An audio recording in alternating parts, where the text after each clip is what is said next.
In June of 1944, after D-Day, the Allies dispatched armored forces to Europe to join the fight.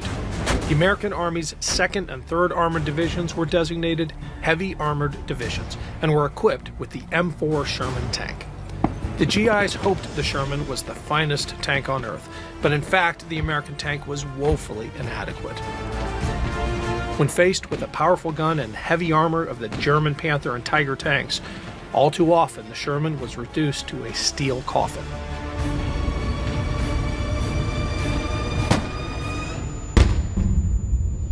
Hi, I'm Ken Harbaugh, host of Warriors in Their Own Words. Bert Close was a 19-year-old Sherman tank crewman. During the war, he was forced to bail out of 4 destroyed Sherman tanks.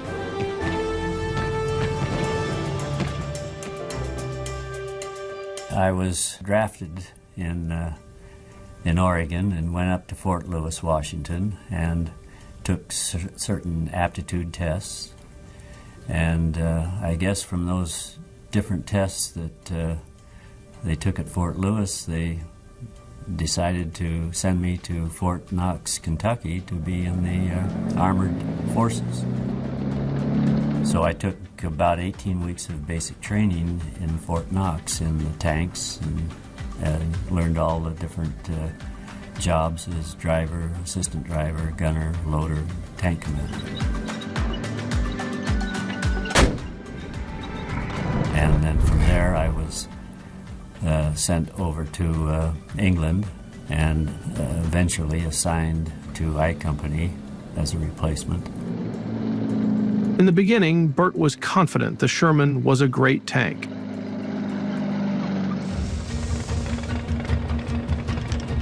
I have letters that I wrote home when I was at Fort Knox, and my folks saved all my letters, and rereading my letters, I said that the tank was great. We were told it was the best in the world. Might be noisy, but it was really a wonderful tank. And I believed that right through all the time I was in England before we went over into France.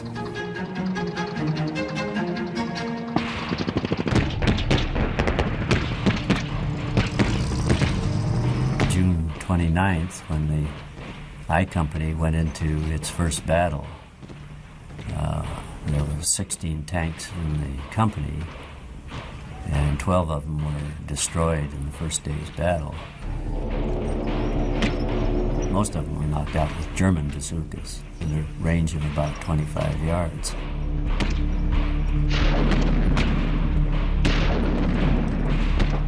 Nevertheless, I wasn't in on that battle, so I still felt pretty good about the Sherman tanks. The Sherman tank that I was in had a 76 millimeter gun as the only 76 millimeter gun in the company. The others were 75s, and the difference was that the 76 had a much higher velocity and was a much more deadly gun than the 75. Could pierce some of the smaller German tanks' armor. So I felt pretty good. The first battle that I was in, about July the 10th, we went through a hole in the hedgerow, and the infantry was following behind us, about 3 or 4 behind each tank. And then as the tanks would get through the hedge, they would spread out in a platoon of about 4 or 5 tanks. And on this occasion, in July 10th, the tank in front of us, I guess we probably got through a couple of fields, and one of the tank gunners hit a attic in a house that was probably several hundred yards away and just blew the attic to pieces. It could have been a place where a sharpshooter was, or a spotter was giving instructions to German artillery or something. Anyway, we went through these fields, and the tank in front of us, maybe 30 yards in front of us, was hit and started burning.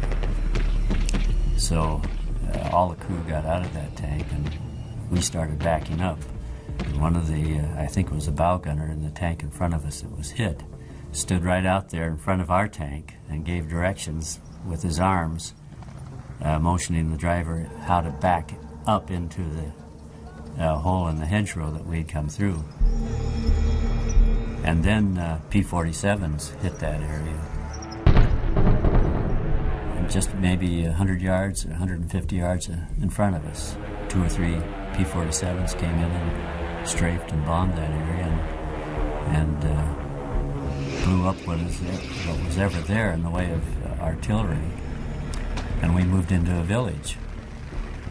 Well, the villages in France, of course, the streets were very narrow, and the buildings on each side rose maybe 2 or 3 stories above our tank. And while infantry was running from door to door, covering each other on each side of the street, we were firing at the end of the street or with 76 cannon, and I was firing machine guns. Just didn't see anybody, but just in case there was anybody that wanted to pop out, we would keep them down. But there was a place for bazooka men who could have jumped out of a window up above us and hit us with the bazooka, and there would have been no way in the world that we could have stopped that. So, in a sense, every time we got into a tank, knowing what we had already been through, we knew that it was, in a sense, a suicide mission. But nevertheless, I think each of us felt that we were rather invincible and wouldn't be hurt or killed. And that's what kept us going. I think if we felt otherwise, we would never been able to get into a tank and fight. And that's when I joined Lafayette Poole's crew after that first battle when his bow gunner was killed. Tank Commander Lafayette Poole is considered a top tank ace of World War II, destroying 12 enemy tanks and 258 armored vehicles and self-propelled guns. Lafayette Poole, when I joined the crew, was just another tank commander, another tank staff sergeant and platoon sergeant. And he had been in 3rd Armored Division and I Company of the 32nd Regiment for probably 2.5 years. Trained in Mojave Desert and in Indian Town Gap, Pennsylvania, and Camp Pickett, Virginia. And that crew had all been together, but nobody, was in awe of anybody else at that time. They all knew each other very well, and they knew their families to some extent. So Poole was just like every other tank commander and every staff sergeant when the first battle started. I didn't even know Poole or the crew when I joined them on about the 1st or 2nd of July after the first battle. And he was smart, and he was quick. He was a Golden Gloves boxer, and I'm told that he even fought a exhibition round in England with Joe Louis. So he wasn't afraid of anybody, but nevertheless he wasn't cocky. He didn't. I was a buck private, and the others were all privates or corporals. He was a staff sergeant, but he never pulled rank. Everybody knew what they were supposed to do, and they did it, and they worked together very well. So he wasn't a macho type at all. And we used to kid him, and sometimes we'd call him Lafayette, we are here, I guess the World War I veterans or soldiers did to the French soldier. And we would kid him, and of course he was always willing to take a joke. And nobody took anybody seriously, really. except when we were in the tanks and going down the road, and then things got pretty tense. The first time I was with Poole in this was his second tank. It was my first tank in the Mood. It was a new tank. It had replaced the first tank that had been destroyed. And this was what I thought was a new tank, at least. It had new white enamel paint all inside. And smelled good and looked good. And it had a 76 gun, and I thought this was really a great tank. As we were about to start into action, and we were right on the verge of, we were probably within range of every German gun that was sitting out there, but nevertheless there was no action occurring at that time. And I had been moved up from bow gunner to the loader's position, and the loader's position was empty. Going through the German Siegfried line and the Dragon Teeth, I Company, like every other tank company, lost a lot of men and a lot of tanks, and so we were short-handed. Well, just before we move out, a Jeep comes up beside our tank, and a young soldier jumps out, and he's told that he's going to be the loader in the Mood, and I need to go down into the bow gunner's position. So that's what happened. I don't know how long it was after that before we really started out. It might have been 10 minutes, 15 minutes before we moved out. Well, when we moved out, started going forward, along with all the other tanks, I assume.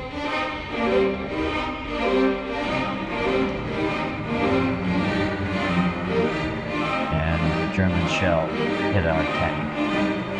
It probably was an armor-piercing shell, and probably went all the way through one side and out the other.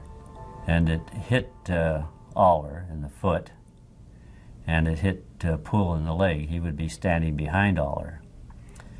And I don't know at that time whether that was a shell that also killed this soldier that had come in and replaced me in the loader's position. But I heard scrambling, and Poole and Aller got out of the tank. Well, Richards thought the best thing we can do is try and back out of range. And so he put the tank in reverse to see if we could get it out of range of this cannon that hit us. And we probably went back 30 feet or so, and we were hit again with another shell about in the same place. And if the first shell hadn't killed the loader, the second one did. And then we went a few feet back further, and we didn't know where we were going because we had nobody to guide us, and we couldn't see. We were no way to look around, no rear view mirrors. And the tank backed into apparently a large crater, and lurched and turned over on its side, and almost 3/4 over and upside down.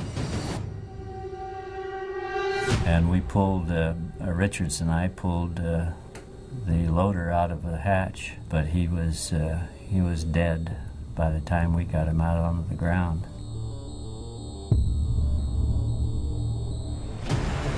And then German artillery started coming in, and I crawled back under the tank probably for 40 minutes or so. And then after it got stopped to some extent, I made a run for it back to see if I could get out of range, and I'm sure Richards did the same. We got back to a forward command post, and all I remember about that was that some officer was telling two men who I assume were war correspondents. But sorry that he didn't really have anything much to show him up there. And I thought to myself, boy, if you wanted to come with me, I could sure give you a story.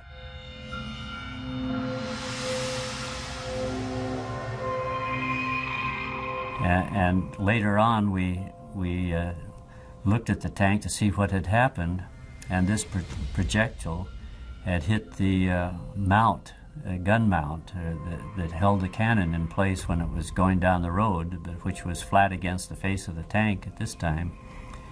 And it had hit that and been deflected and cut a gouge over the driver's hatch and sealed the driver's hatch, and then cut a gouge through the outside turret by the loader.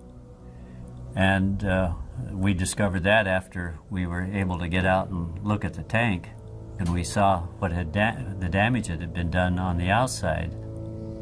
But the damage on the inside, all of the new white enamel paint had either been shaken loose or peeled loose from that explosion. And I happened to be down on my knees looking for 76 millimeter ammunition. I thought it was a good time to start praying. So when you consider an explosion that would knock the paint off the inside of a tank, that's a pretty good explosion. We got out of that all right.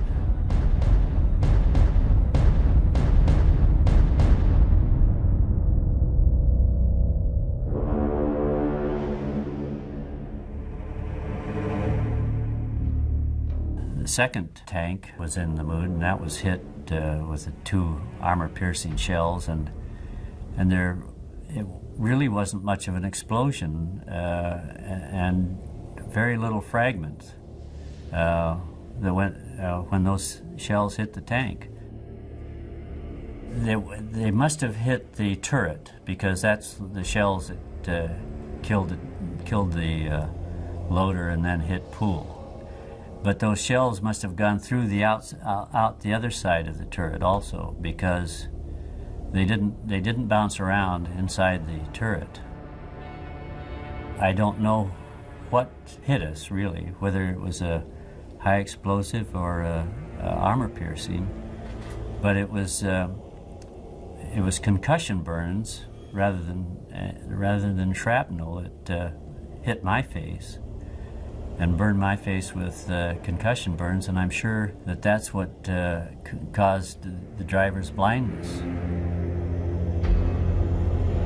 I had a piece of, just a tiny piece of shrapnel hit my lip, I guess. My lip was bleeding when I finally got out of the tank.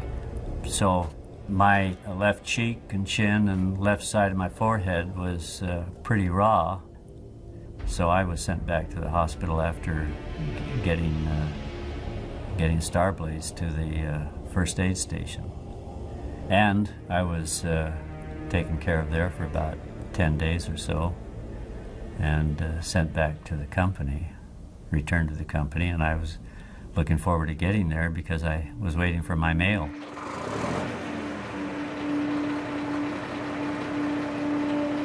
And by then the temperatures were down into the below zero, and I've read that they got down as low as 18 degrees below zero. And that was pretty cold on that raw face, I can tell you. At that same time, as I was going back to the replacement depot, after getting out of the hospital, I met 2 old I Company men who had been badly burned in the first day's battle on June 29th. Badly burned. And they were in hospital, I guess, in England.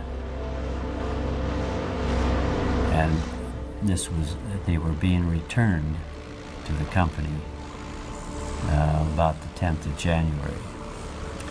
And I couldn't believe that they would be sent back after the injuries that they had suffered.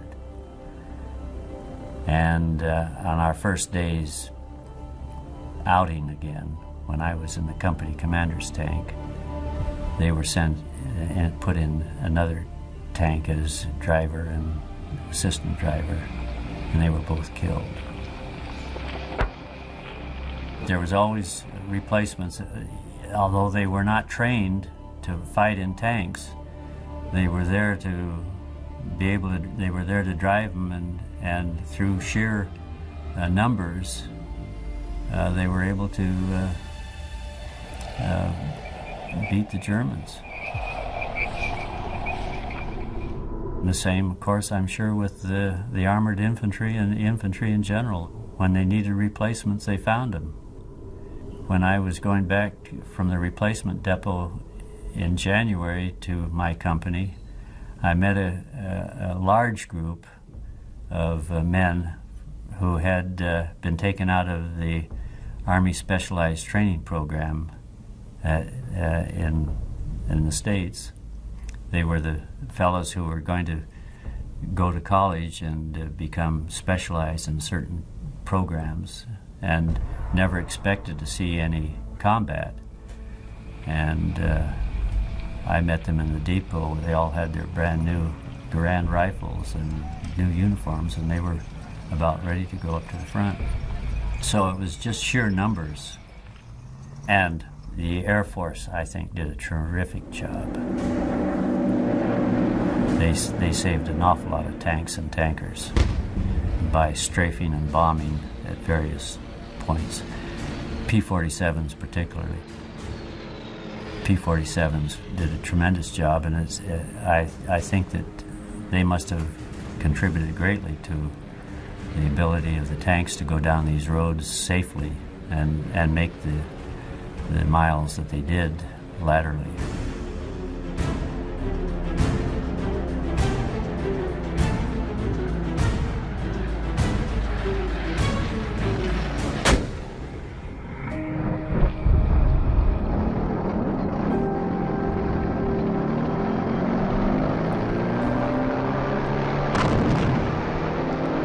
My feeling towards the Sherman tanks by January of 1945 was pretty much a feeling of disgust, and it had gone from being something I really thought was a great tank until it was just a piece of junk, really. I think the problem was that the Sherman tanks, as I have since read, were designed really to fight ground troops, not German emplacements or German tanks. And my feeling was that there was no reason to use Sherman tanks in the hedgerows when they could be destroyed by bazookas at a range of 25 yards.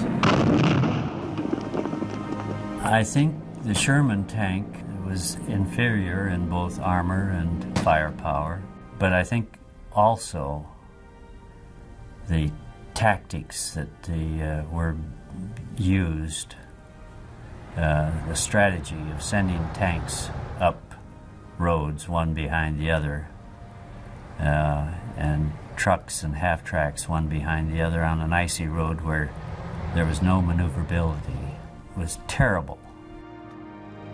It just seems to me that there must have been another way to have fought that battle.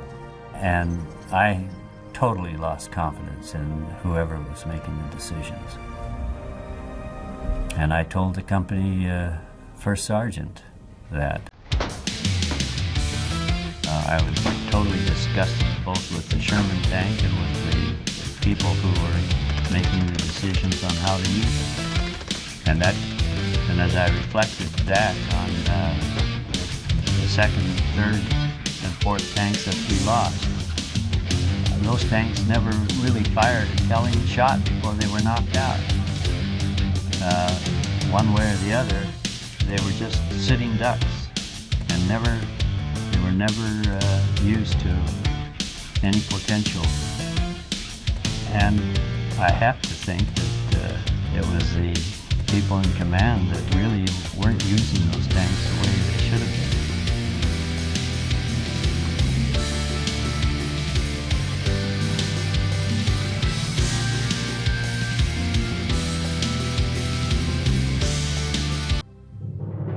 That was Sherman tank crewman Bert Close.